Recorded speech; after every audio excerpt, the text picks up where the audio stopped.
This episode is dedicated to Ed, a listener who passed away a few weeks ago. Welcome back. I think I'm talking to myself. Episode 23, What's Wrong with Orny Adams? What's his name, Kev? Orny! Well, it feels good to be back. I know it's been a few weeks. I know. More about Ed in a few minutes. But first, on this episode, I will be discussing my stand-up comedy career. I'm fading this down. I'm going back. I've got some shows booked at the end of this month. I'll be announcing in a few minutes, but I just want to say this first. I will only return to stand-up comedy if I can change the spirit of my act, the essence of my act, and the trajectory of my career. Otherwise, why do it? I think I could go back to doing exactly what I was doing and be funny and be successful.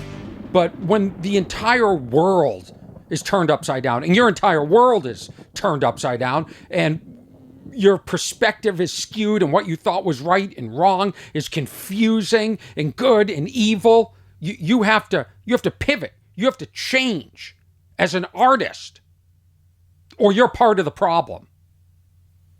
So at the end of this month, April, where are these dates? I'm going back to Uncastle, Connecticut. Yes, Uncastle, Mohegan Sun Casino, April 29th through May 1st. Now, this is confusing, right? Because does that mean I'm there for 3 days or 4 days? Because how many days are in the month of April? This is why the calendar is so screwed. Whoever invented the calendar, thanks a lot.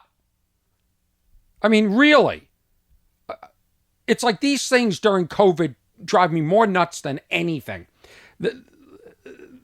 Why can't months all have the same amount of days? And we can still get to 365 in a quarter? Because now, am I at Mohegan Sun Thursday, Friday, Saturday, Sunday, Wednesday, Thursday, Friday, Saturday, or am I there Thursday, Friday, Saturday, April 29th through May 1st? And I don't remember that stupid song, 30 days has September, June, July, and November, all the rest, whatever it is. You learn that as a kid and you forget it, unless you have kids, and I haven't had kids, so I have no reason to know that song. 30 days has September, June, July, and November. So April, that's all. I didn't mention April. But I do know this is a Thursday, Friday, Saturday. So it must be April 29th, Thursday, Friday the 30th, and May 1st. I'll be at Mohegan Sun Casino.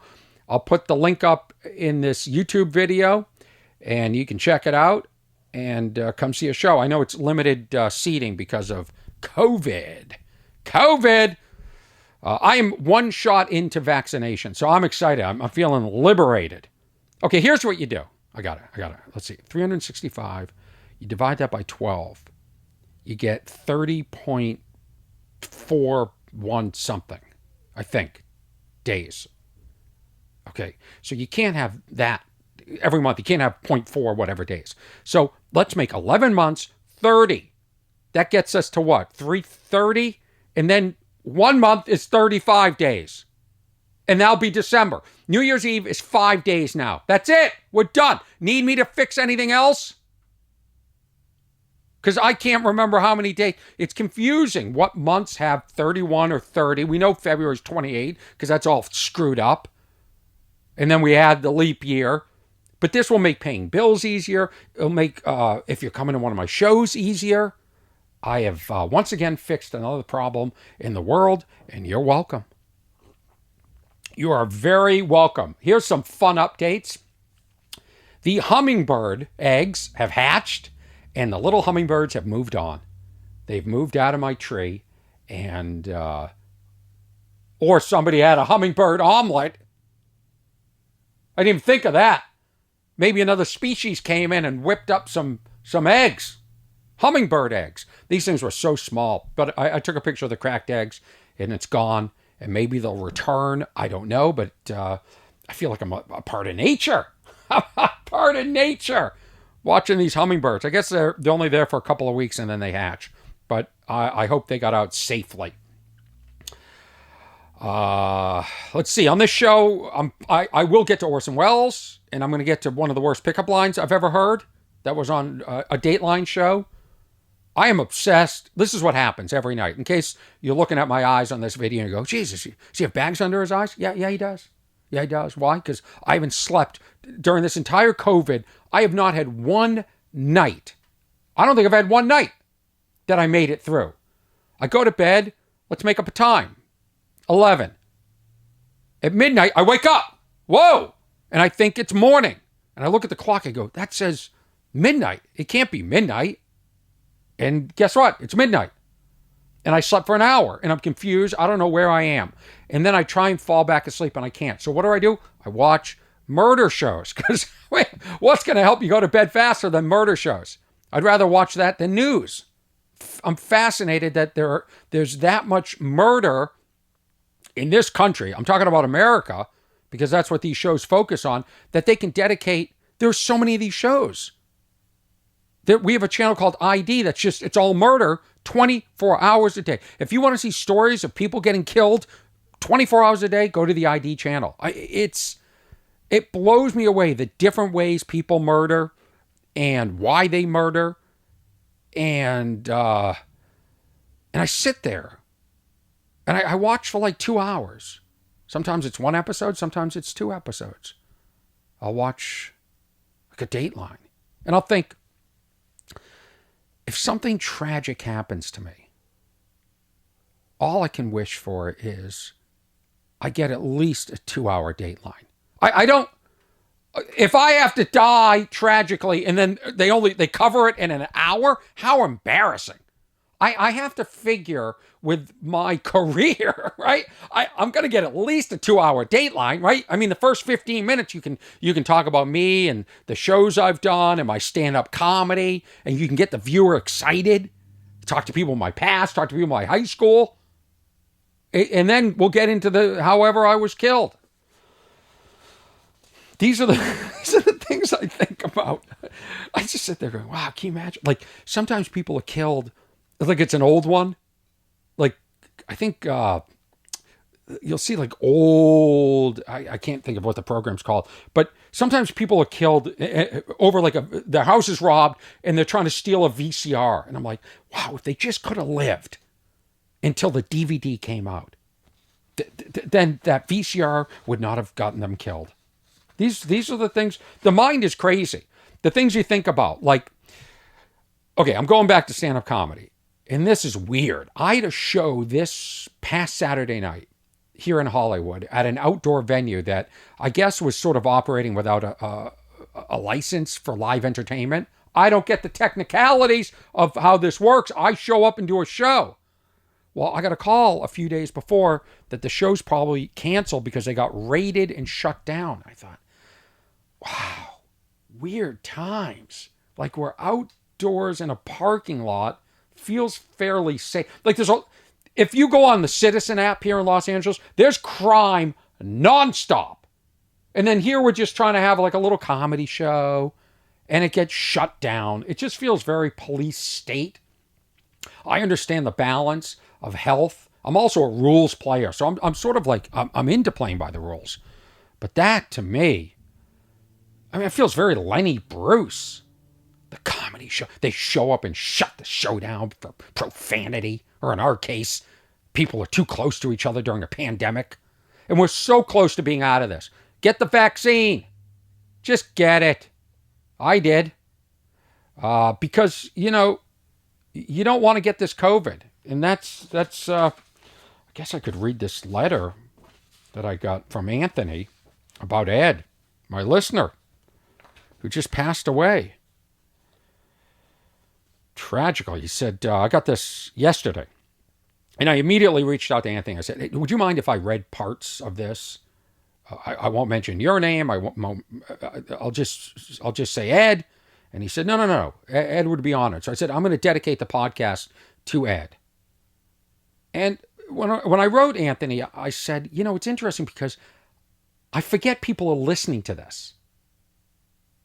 I guess that's why I do stand-up comedy, because it feels most real to me. I tell a joke, people are in front of me, people laugh at the joke or they don't laugh at the joke. That's the world. When I go out in public, I tell jokes all the time.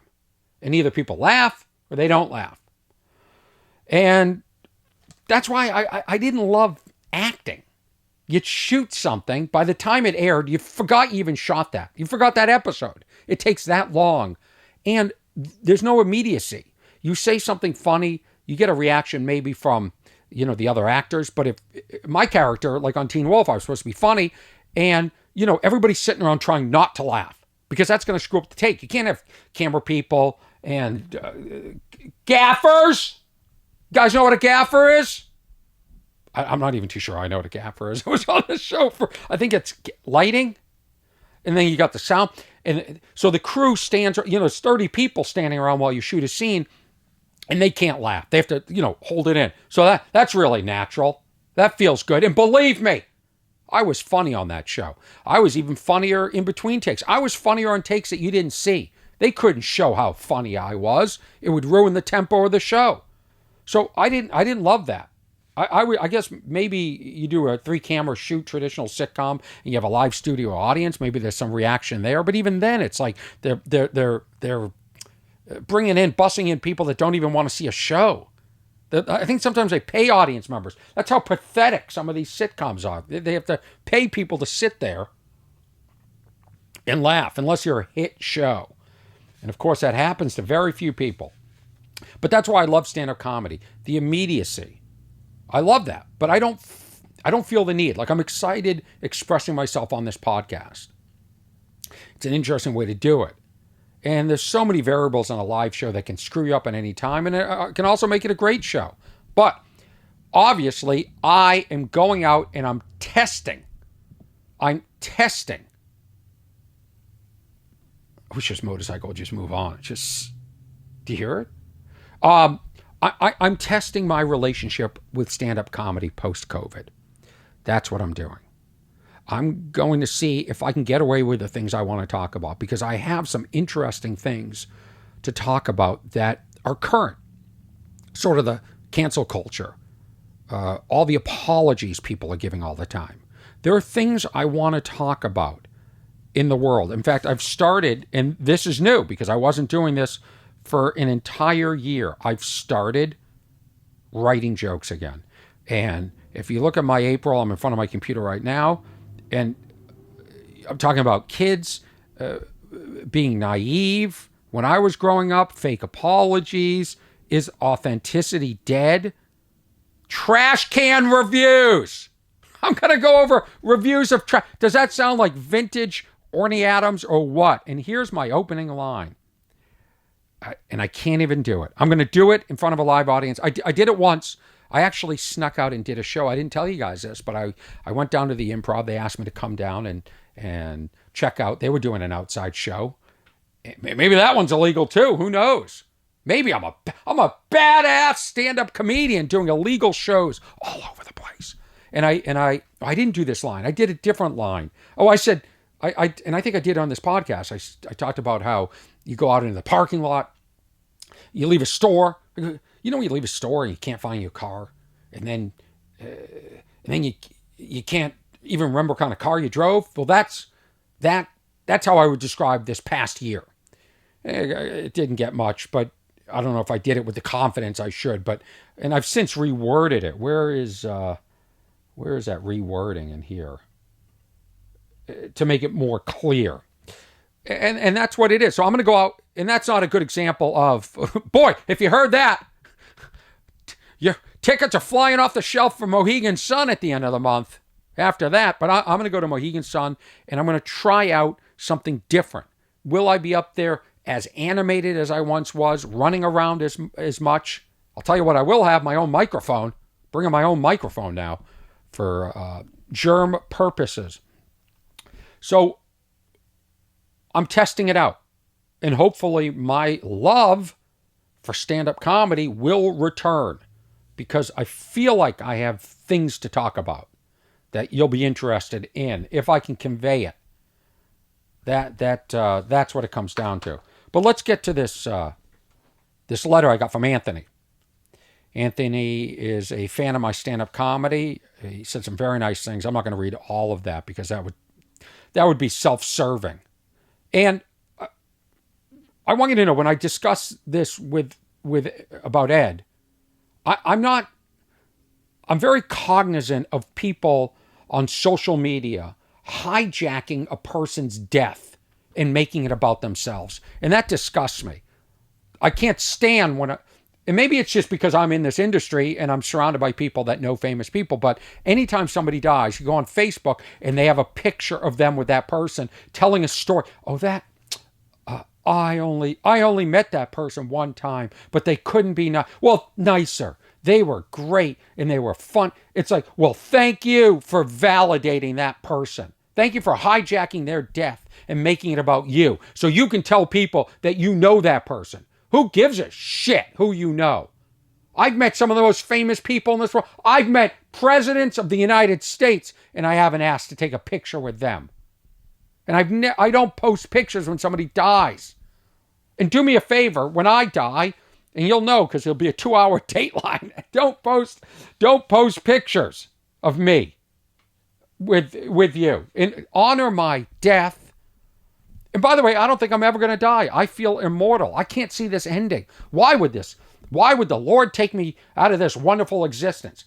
The Lord is going to make me stay on this planet until I'm 110, and then they'll come up with a pill to make me live even longer. Why? Because I was put here to suffer for you.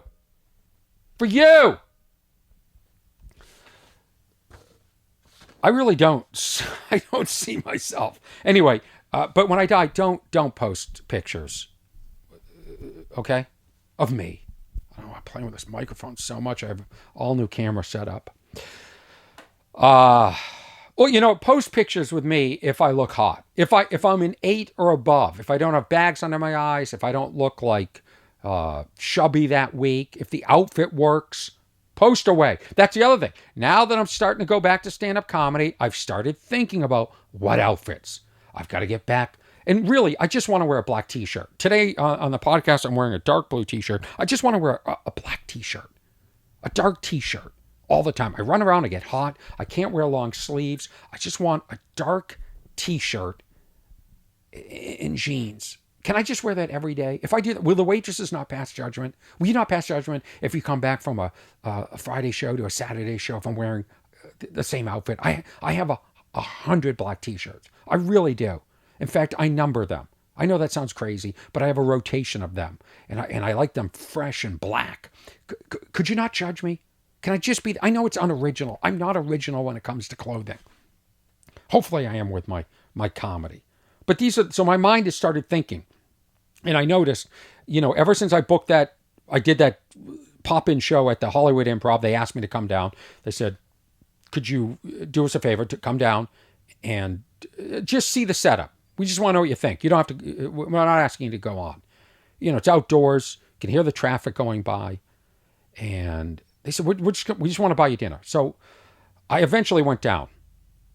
And I thought it was really cool. And the person booking the show came up to me and they said, listen, you don't have to go on. But if you want to go on, you can go on anytime you want. I go, wow, this is interesting where I'm being treated. I feel like a celebrity. Well, this is interesting. And they said, yeah.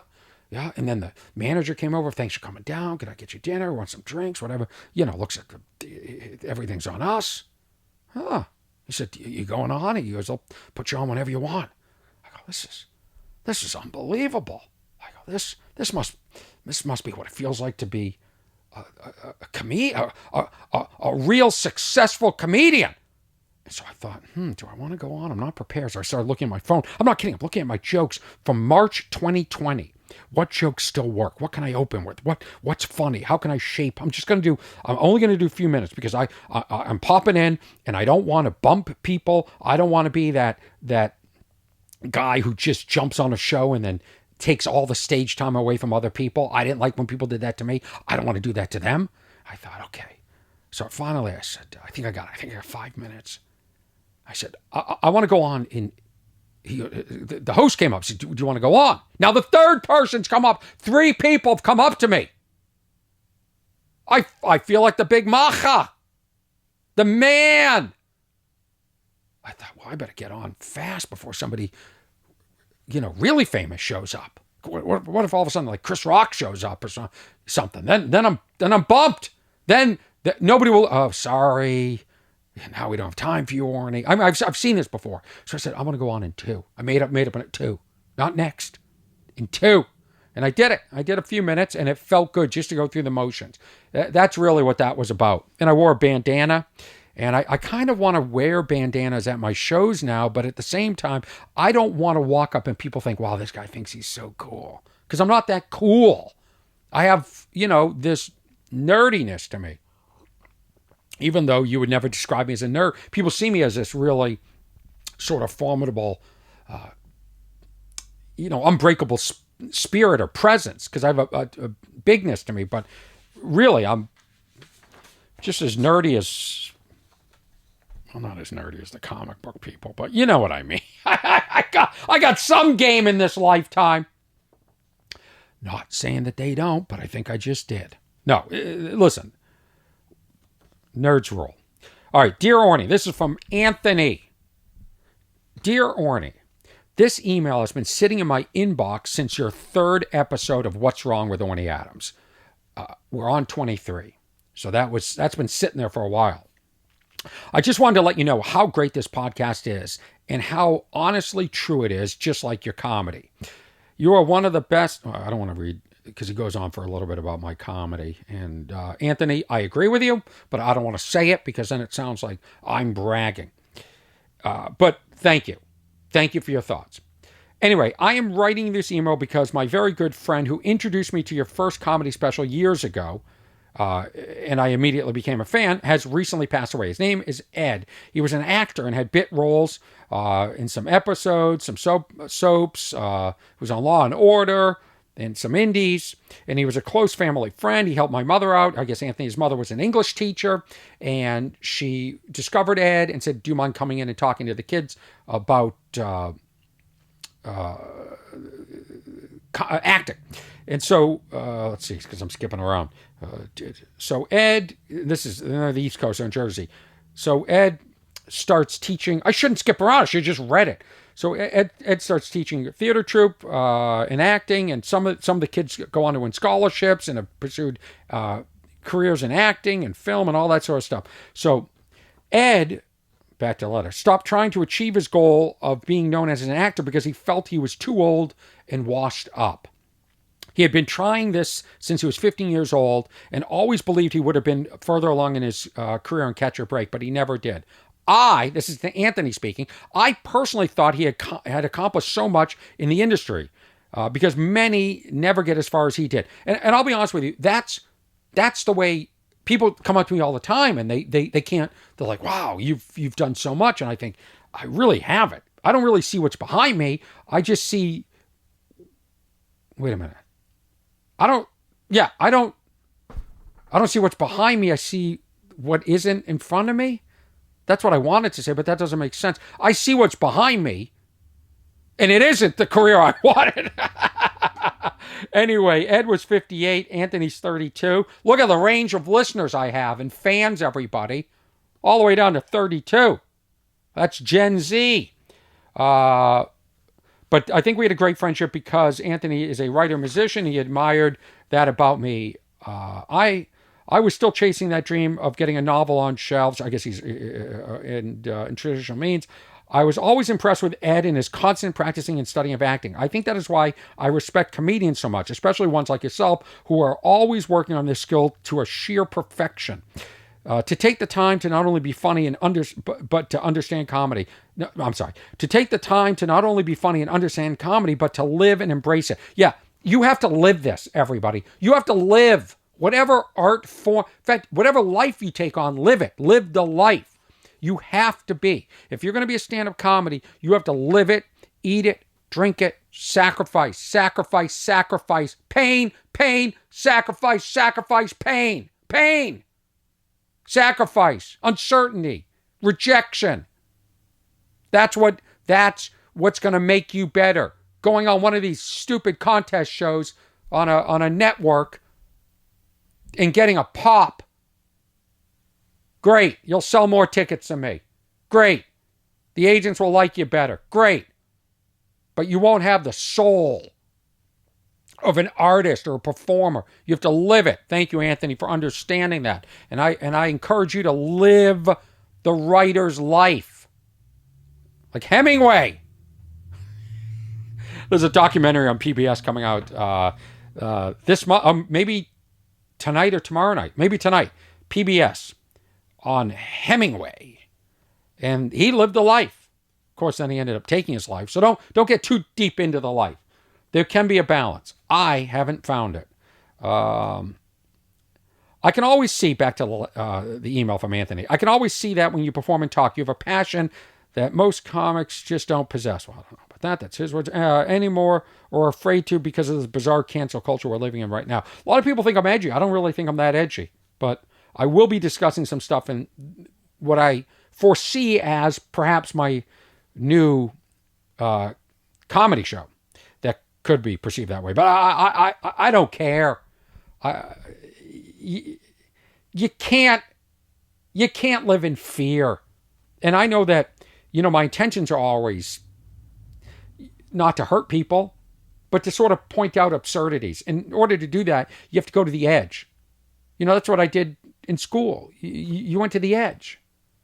You say things to get a reaction. You can't do comedy without trying to get a reaction. And when you get a reaction, you're going to offend somebody. There has to be.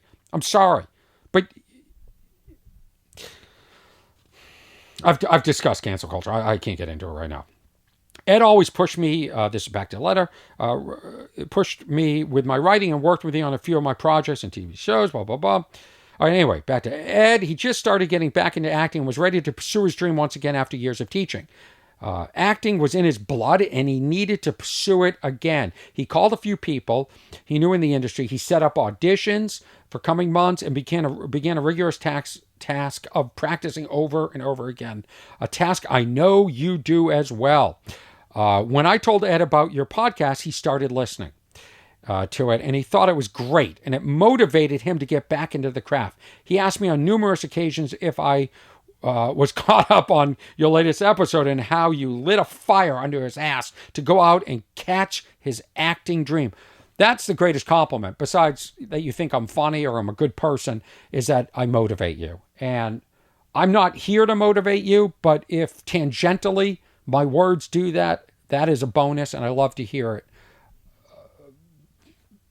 Because why wouldn't I? He told me I should try getting published again with my writing, and was hounding me constantly to motivate me. I've been rejecting 192 times for my nonfiction work. Let me tell you something, Anthony. I've been rejected 192 times this month, and it's only April 4th or 5th. So get used to the rejection. Who gives a shit? Listen, people reject you. They have no idea why they're rejecting you. They might be rejecting you because they're about to lose their job. They might be rejecting you because they're in fear. They might be rejecting you because they didn't even read it. They might be rejecting you because they're idiots. Whatever fantasy you want to make up in your mind for why they rejected you, use that as motivation to get better. Okay, so maybe I do want to be a motivational speaker. Maybe I will take this praise from Anthony. One of Ed's last piece of advice was just get it out there and do it. Be the best you can be and don't care about rejection. And I know what you're thinking, I'm not a terrible writer. I ghostwrite. Okay, he's talking about his career and what he's done, and I know nothing about his writing, and it doesn't matter. It doesn't matter what I think. That's what I'm saying. It doesn't matter what anybody thinks except what Anthony thinks about Anthony's writing. Just go out there and do it. Ed passed away as a result of catching COVID. He got it twice. And on March 10th, 2021, the second time, it devastated his immune system so badly that he died suddenly shortly after starting to feel somewhat better. I've heard that several times about COVID. So my biggest fear would be that I get COVID and I start to feel better. I'll be like, oh shit, this is when I die. Like, I don't want to feel better. I just want to never feel better again. I don't know. But that's the thing, is when you get COVID, this illness, this plays with you because it attacks, then it lets up, then it attacks. You don't want this thing. Get the shot. get the shot. The shot isn't 100%. Well, if you get the vaccine and then you get COVID by some bizarre set of circumstances, it mitigates. It diminishes how sick you would get. You probably won't end up in the hospital, and you won't end up dead. Like Ed. I had to say that just because it rhymed. Sorry, Ed. But I'm trying to make you laugh up in heaven or wherever you are, floating around. Maybe you're in the Shasta right now. I can feel the presence of Ed. Back to Anthony. I wanted to thank you for doing this podcast, for doing something for you and no one else, for having the courage to step into something new and sticking with it. Thank you for your podcast and keeping everything real and true. I will always be grateful to Ed for introducing me to your comedy. Thank you, Ed. I wish I had a chance to meet you. And I love the hours of listening to your material. You always make me laugh, and you make me forget how scary this pandemic truly is. I know you haven't released one in a few weeks, but I am looking forward to the newest episode. Oh, you don't know, Anthony, because I've been talking about you for 20 minutes. You don't even know. Thank you again, Orny, for all the laughing. Thank you, Anthony, and Ed. Rest in peace. I'm sorry that Ed passed away from COVID. A little bit more because he was a listener. I actually care more about my listeners when they pass away. But take care of yourselves, everybody. Wear masks. We're in the final stretch. We're almost out of this. And I'll be doing shows. I'm doing some legal shows at the end of the month on the East Coast. And in LA, I guess it's still illegal. I guess April 15th we're opening up. But it's really limited seating. It's just, this whole thing is bizarre. It's bizarre. Let's go over some other, let's do all the mail now. Okay. This is from, I won't say his name. He said, but he was concerned about my YouTube channel. I think the problem with your YouTube views is there is a whole bunch of small clips of yours uploaded by random people, and it's impossible to figure out which channel is yours. Well, my channel is the one that says Orny Adams. When I watch YouTube, under the video, it says Orny Adams. Click on that, and then you'll see all my videos. If you log out and clear your cache, and then search Orny Adams on YouTube, you'll see it. Thank you for the concern. I don't think that's the problem. I think the problem is not enough people are seeking me out on YouTube. And I wish they would. In this video right now, which is being shot with all new cameras, everybody. A lot of excitement here at the What's Wrong with Orny Adams podcast. I've got all new cameras, an all new setup. I'm excited to edit this. Listen, if you send me an email, and my email is what'swrong@ornyadams.com. What'swrong@ornyadams.com. If you send me an email and you do not want me to read it on the air, please say that. Plenty of people do. I get a lot of emails that say, please do not share this. I'm sharing this confidentially. I'm only sharing a few of them because I think these are the interesting ones. Okay. This email is from, I can't say his name. He asked me not to say his name. See, this is an example of somebody that reached out and told me the rules for sharing the email. Hi, Orny. How are you doing? Hope you're doing well in LA. I'm deleting his name. I am an avid listener of your podcast, What's Wrong with Orny Adams, and a fan of Teen Wolf. Now, I like this. I like when Teen Wolf people grow up. We did that show so long ago. We did so many seasons. Some of you have to be at age to see my comedy and listen to my podcast now. So this is an example from this young man. But I only found your podcast after stumbling upon your YouTube channel, which is rather underrated. Yeah, I agree. And so does this guy. Everybody agrees. Underrated and not listened to enough. I haven't heard in your podcast if you have any overseas fans who subscribe to What's Wrong with Orny Adams. But personally, I've never been to the States. I live in Singapore. Singapore! That's the reach I have. Singapore. This guy's in Singapore. I know I have some overseas listeners. I know a lot of people depend on me for 90 Day Fiancé updates. And let me tell you something. That show last night pulled such a crap move. Halfway through the episode, they went away from the stories and they did a 1-hour episode on Yara and Jovi's baby. I don't care about the baby. Let me tell you something. I don't like in movies, in TV shows, when they show weddings or births. They're all cliches. I hate cliches. I hate it. Now, if these people got married underwater, I want to see it. But I'm so sick. We're writing our own vows. Oh, and baby gender reveal parties. They did one of those. Gender reveal. Isn't gender something that is now being chosen by the kids later on in life? I mean, I'm so confused. Like on one end, okay, gender's fluid. Okay, got it. I'm on board. Fine, it's fluid. I'm a cis. Is that right? Cis male. I don't even know what the term is, but I'm that. I'm just a male. That's my gender. That's what I identify as. But now some people, it's fluid. I respect that. I actually understand that. I know people like this. Great. But now we're still doing gender reveal parties? Cancel those. You want to cancel something, Gen Z? Cancel gender reveal parties. Because what is that saying? That's saying there's two genders. There's blue confetti or pink confetti. Again, now we're assigning these colors to, it's such bullshit. These colors to the gender. Blue, pink. But I'm sorry, aren't we fluid? Shouldn't the gender reveal be a mix of blue and pink confetti or smoke or whatever dumb way they do the gender reveal party? Shouldn't it be a mix? And then an announcement comes on and says, the child will let us know the gender when he or she or they are ready. That's what should happen. Now I've got to put this in. So now this is how it works. Now I'm joke writing on the podcast. So now I go into April jokes. And I'm going in here. I have a running file of jokes. Gender reveal parties. Pink and blue confetti. Shouldn't it be mixed? Shouldn't an announcement come on at the end? You know, I should probably just listen to my own podcast and then later type this all out. That would be more professional than doing it right now while I'm recording. Let me continue with this letter. These are his words.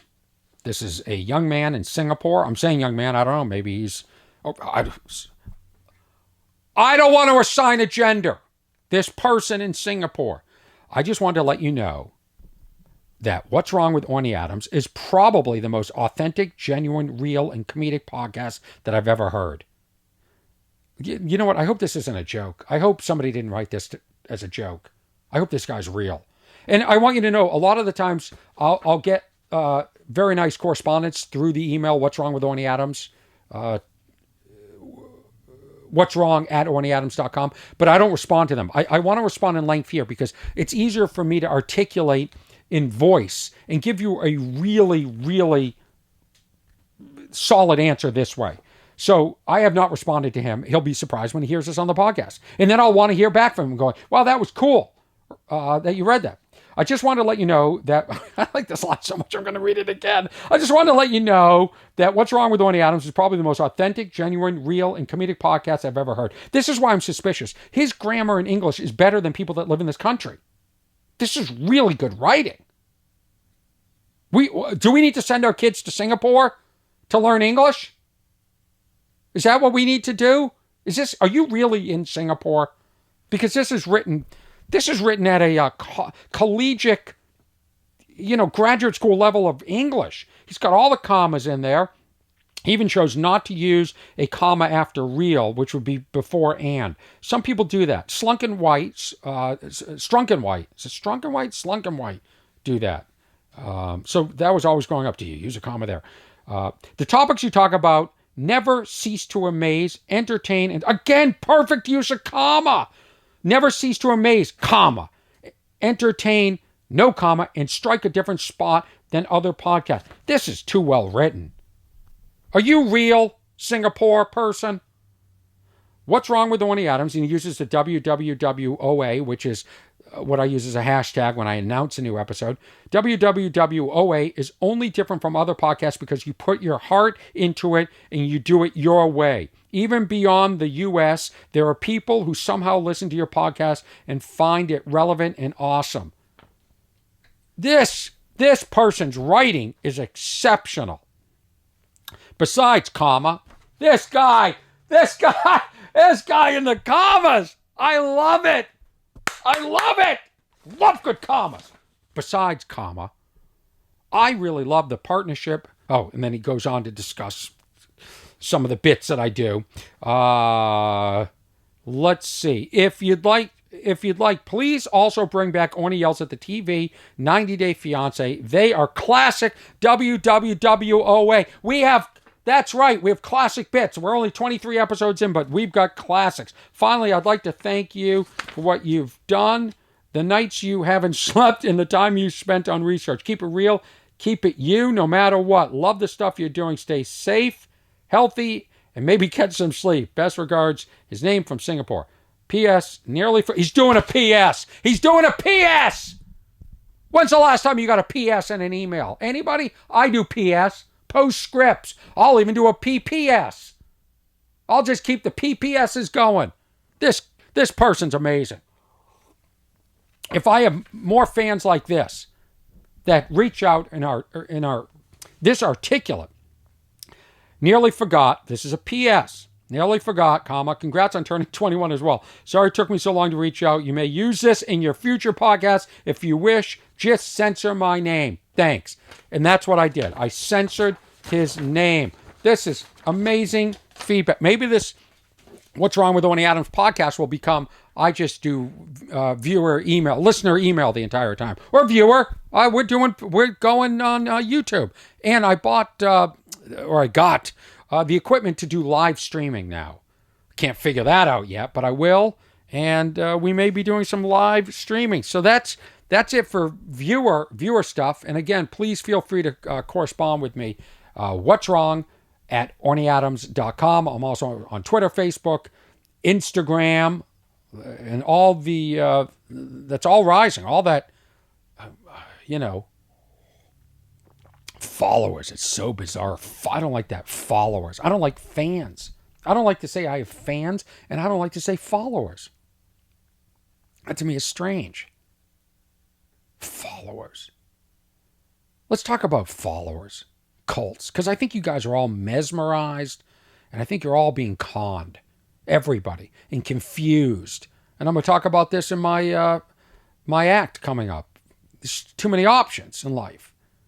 Like trash cans. There shouldn't be that many options. You used to just go down to the hardware store and buy the trash can. Now there's a million, and you're reading reviews. It's absurd. And we're so confused by all these options, and that's how they whittle down our hopes and our dreams and our energy by making us choose every day, because you want to get the best trash can. If you're going to buy a trash can, you want to get the best. Used to be there was honor in pricing. If you paid more, you got better. Not anymore. A lot of trickery out there. I'm not going to get into this now because this is a much bigger topic I must discuss about the options and how you're being conned. And I know a lot of people listening to this podcast have different beliefs, religious, political, social, than me, than each other, but we connect on a human level. That's where my stand-up comedy has always been. I treat everyone as human beings. And it's okay to have different beliefs. But, I mean, some of this stuff going on now is bizarre. So listen to this. This is from a Dateline, of course. Of course this is from a Dateline. Where this guy, I've got to find the clip. This guy wrote all these books on the end time. And he was married, and then he met a married woman, and I guess they ended up getting married. But listen to how he... Now, it's a sad story. I can't get into it because I actually haven't even finished. This is a 2-hour Dateline. I'm still in the middle of it. But she ended up killing several of her past husbands. I think she ended up killing her kids. She was Mormon, but that has nothing to do with it. I'm just trying to give you facts so maybe you've seen this, maybe you can relate and understand and remind me in my head what I'm trying to talk about. But in this episode, I thought what was the funniest thing was what this guy said to this woman, and she bought it. I go, wow. People will do anything for these pickup lines. So listen to, this is Keith, I think that's the name, the broadcaster on Dateline, talking to the woman's best friend. Now, I haven't gotten to the end. This is where I sort of stopped it because I thought, this is so funny. This is what he said to her to pick her up, and she bought it. This is why I'm horrible at dating. I don't say this sort of shit. I'm just real. But people fall for this stuff. It's like, sometimes I'll see women post a picture. Now, maybe this happens with dudes, but I don't look at the dudes' pictures and look at the comments. But I do for the women, and guys underneath it. Sleazy guy. Yo, babe, you're hot. Yo, I would treat you so well. I don't know why I'm doing that sort of accent, but I would treat you so well. That's my douchebag accent. Whatever it is. Do you understand that these guys are saying this to everybody? They don't mean it. And then it gives people a sense of false confidence. This is a whole nother topic I need to talk about, and I need to talk about in my act. Where are we going? I got to put this in my notes now, because I'm not going back and listening to this. False confidence. Where are we? Okay. Put it at the bottom of the list, so you can already see the difference in the podcast, because before, was I ever talking about jokes and writing them down at the time? No, but I've got the energy. And when my mind decides to do something, whether it's new cameras for the podcast studio or going back to stand-up comedy, it's 1,000%. This podcast will suffer a little bit, but and my mind kicks in. Like right now, my mind is soft and fuzzy from COVID, but it will kick in. It will not fail me. But I heard this clip, and I thought, this is why I am so bad at picking up women. Listen, this is the host of the show. I think his name is Keith, and he's talking to the woman who ends up, I think, murdering her kids and a couple of ex-husbands, getting away with it for years, about the pickup line. Chad told Lori they were both beyond human, exalted, translated beings, he called it. God. Oh, let's stop right there. Now, I might tell women I'm beyond human, but I don't tell them that. I'm not. How am I going to have any power in the relationship? I go, no, we're both beyond human. And, he told her, they shared a secret. They'd both led multiple lives, him especially. Okay.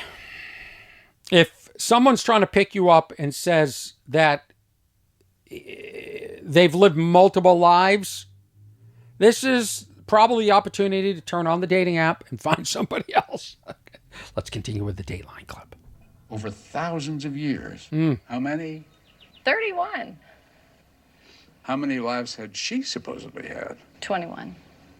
And what's more, in 7 of those previous lives, said Chad, Lori had been his wife. Okay.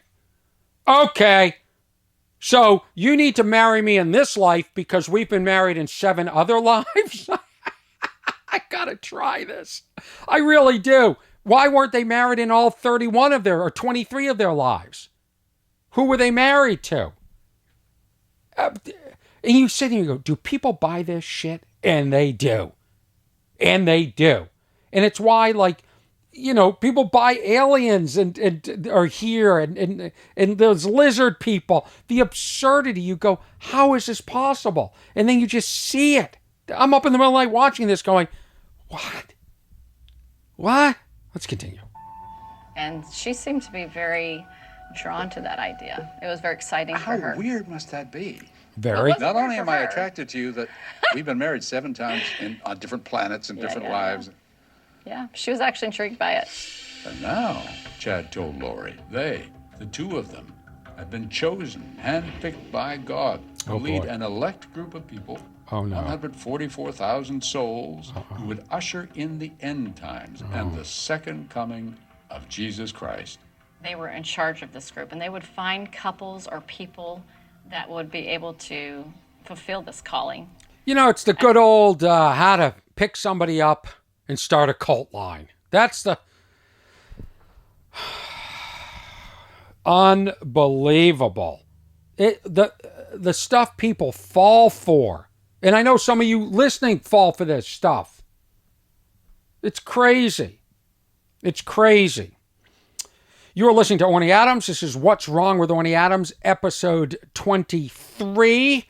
And I want to discuss one more thing, and then I'm bringing it home. I'm not doing a long one anymore. Maybe the long ones are too long, and that's why the listenership is, not at the point I need it to be yet. But I talked about in the last episode about Orson Welles, and I played a clip.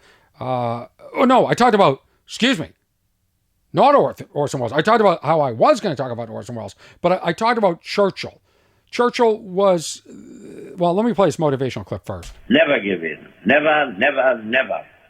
In nothing, great or small, large or petty, never give in except to convictions of honor and good sense. Never yield to force. Never yield to the apparently overwhelming might of the enemy. That's Winston Churchill, who's the Prime Minister of England from 1940 to 1945, and again between 1951 and 1955. Churchill is best remembered for successfully leading Britain through World War II. He led the country from the brink of defeat to victory. He was famous for his inspiring speeches, one of which I just played, and his refusal to give in even when things were going badly. I know my dad was a big Churchill fan, and probably still is, and he gave amazing speeches. You can go online and listen to him. I've listened to some, and I just pulled that one just as an example. Never give in. Never give in. Never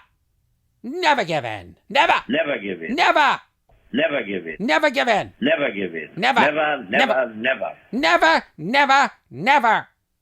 See, it's not as motivational when I do it. Hold on. Never give in. Never, never, never. In nothing, great or small. Never give in. Never give in in things great or small. Never give in. Never, never, never. In nothing, great or small, large or petty, never give in except to convictions of honor and good sense. Honoring good sense. He's a great writer. But a friend sent me this clip of Orson Welles on, I can't remember the guy's name. Wait a minute, I've got it right here, I think. Let me pull it up on YouTube, and hopefully it won't play. Oh, the Van Dyke, what was his name? Oh, of course, it's going to play a commercial. The Dick Cavett Show. This is from the Dick Cavett Show. This is Orson Welles. On this clip, he talks about when he met Churchill. He was trying to get funding for a film. He was overseas, and he ran into Churchill. But the way he tells a story, so for people that want to understand storytelling, this is a good example. And when I watch this, and I guess I'll put the clip behind me right now playing on the video, and I'll put a link underneath my YouTube video of the clip. He draws you in. Orson Welles. Orson Welles was an actor, and he was a director. He did Citizen Kane. But before that, he did something called The War of Worlds, which was a radio show where, let me just read it. Critically praised when he heaped upon a series that in October 30th, 1938, Wells aired an adaptation of H.G. Wells' novel, The War of the Worlds. The program simulated a news broadcast, and Wells, as a narrator, described in breathless detail an alien invasion and attack on New Jersey. The program included news reports and eyewitness accounts and sounded so real that listeners panicked over what they perceived to be a real event. When the truth came out, duped believers were outraged. Well, you go, this couldn't happen today. And I say, yes, it could, and it is happening right now. We're in a war of worlds right now with misinformation that people are buying into. And people say, I'm buying into the wrong information. I say, you are. Orson Welles was an actor. Oh, this great video out there of him drunk doing I should have pulled that clip. On the next one, I'll pull Orson Welles drunk. He was a drinker. He was a big guy. He was a drinker. But he tells stories, and the way he tells us, the pauses, the inflections. This is on TV. And I think podcasts have become what TV used to be in regards to storytelling. That was my first thought. So this is a long clip. Maybe I'll stop it a little bit, but he was talking to Cavett, and the patience he took, the pauses, the confidence. You just don't see that many natural storytellers. I guess that's what I'm trying to say. Is Orson Welles is a natural storyteller. Of course, I was immensely impressed with Churchill, but he was quite another thing, you know. He had great humor and great irony. A few years afterwards, I happened to be in Venice trying to get some money for a movie during the festival, and poor Churchill had been, right after the war, as you know, crest of the greatest victory that any single man had ever presided over in modern history, was voted out of office. Quite properly, probably, but it was a tragic blow for him. And there he was in the hotel at the Lido with Clemmy, his wife, alone. And he'd go swimming out on the beach. And one day at lunch, I came in with a Russian businessman I was trying to hustle for some money for this picture. And as we passed Mr. Churchill's table, Mr. Churchill saw me and made that little gesture, and the Russian went out of his mind. This is a white Russian, not a red Russian. This is a a hustling semi-Armenian Russian. Big laugh. He says big laugh. I don't even know what that means. That's a when he saw that Mr. Churchill not only knew me, but gave a rather special acknowledgement, it was clear to me that I had the money for my picture.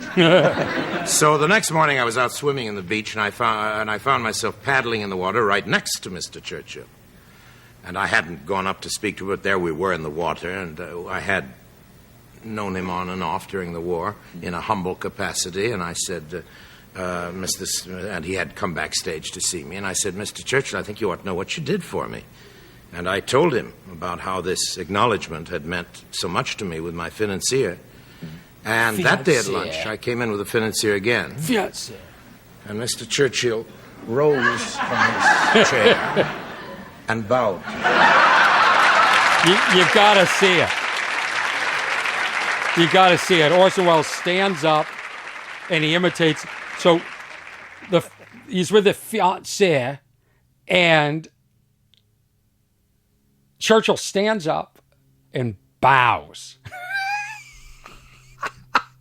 I mean, Churchill, there's a sense of humor. There's some humanity. He knew the power that he, as a former prime minister, carried. And the fact that Churchill, and he had told a story earlier, I think, where Churchill went to one of his plays of Orson Welles and was doing the lines in the front row, sort of along with him. So he was a fan. And this Russian, the other thing is unbelievable, is that, and this is Hollywood, you have to get financing from a Russian.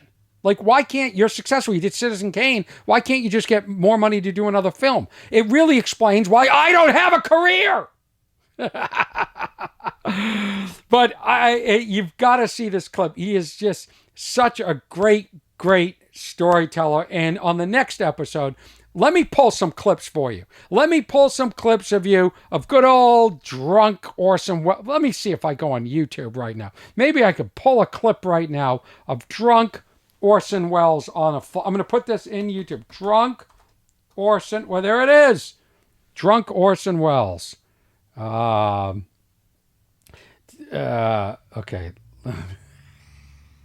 Let's see. This one has 1 million views. Let's see if it plays. Don't play a commercial before. Oh, they're going to play a commercial before. Maybe I need the better YouTube. I'm muting that.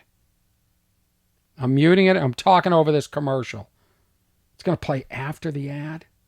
Come on. All right, so mute that out. All right, here it is. Turn camera. Marked. 102, take one. With overlap, action please. He's doing a... He's just standing there, sitting there. He's doing a commercial for champagne. You just do anything? No, sorry, cut. You're rolling. Cut. 102, take two. Ah, the French champagne has always been celebrated for its excellence. There is a California champagne by Paul Masson, inspired by that same French excellence. It's fermented in the bottle, and like the best French champagne, it's vintage dated. So Paul Masson. 102, take three. What's great about this is The French. you should have a Champagne drunk has always been spokesman for celebrated for a champagne commercial. There's a California champagne Right? by Paul Masson. I mean, it makes sense to me. Inspired. Hold on. Now we're going to do this one. I'm going to plug it back in. I unplugged it just in case it was going to play another commercial. This is called Obscure Audio Part 2 Frozen Peas Outtakes. Let's see what this is. Let's see. Why isn't it playing? No, tell me. I usually prefer to, but tell me what's This wrong. audio sucks. I just think the very opening could be a little... Nothing is more important than the simple act of people getting together. good. Oh, this is boring. Let's find more drunk stuff. Let's find more Orson Welles drunk as a skunk. That's a 12-minute one. I mean, I don't want to... let's see if I just...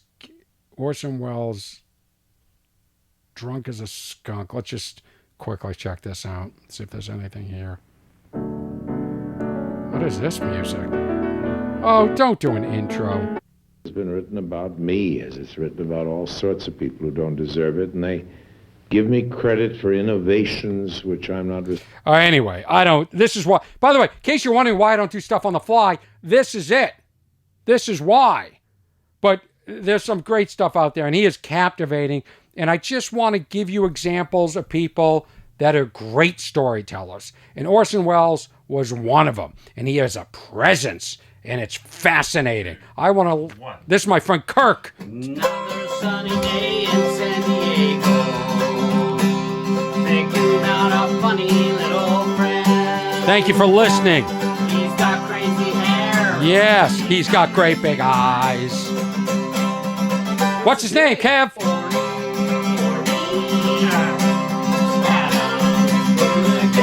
What do you got? We got Orny Adams. Hit it. Episode 23. What's wrong with Orny Adams? About an hour. About an hour. I just wanted to quickly check in and say hi. And I wanted to try a less clip, less produced episode and try some stuff on the fly. Did some joke writing. I wanted to let you hear some Orson Welles. I wanted you to learn how to pick up women by telling them that you were married in a past lifetime. And I want to remember Ed. And I want to thank everybody listening in Singapore and other parts of the world. And I appreciate your support. My name is Orny Adams. This is What's Wrong with Orny Adams, and I'm signing off.